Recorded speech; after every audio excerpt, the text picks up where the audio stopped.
étudiants, comme j'ai dit, et je vais le redire et le redire, la langue française, c'est comme un rivière, un lac, euh, une passion. Alors, il faut prendre la littérature française comme une culture,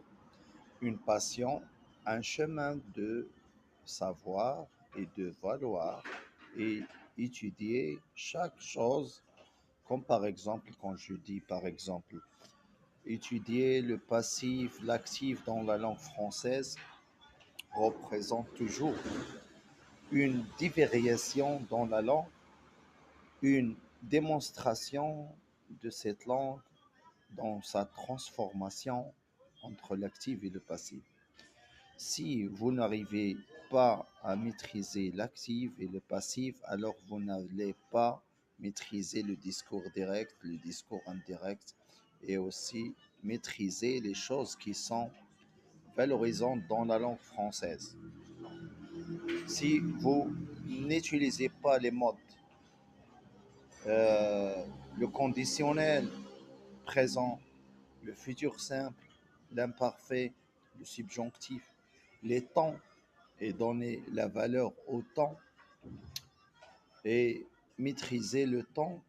vous n'allez pas vraiment aller très loin dans le chemin de cette langue et de littérature française.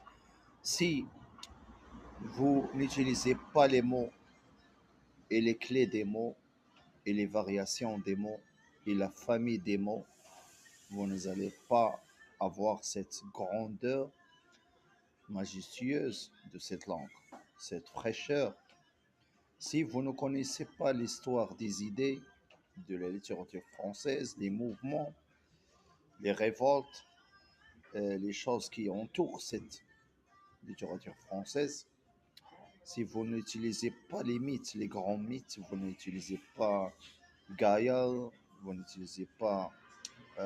Zeus, vous n'utilisez pas les Mythans, les Titanes, etc. C'est pas vraiment une auteur.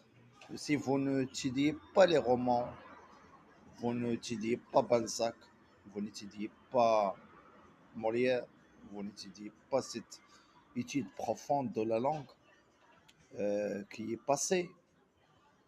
et vivante dans la culture,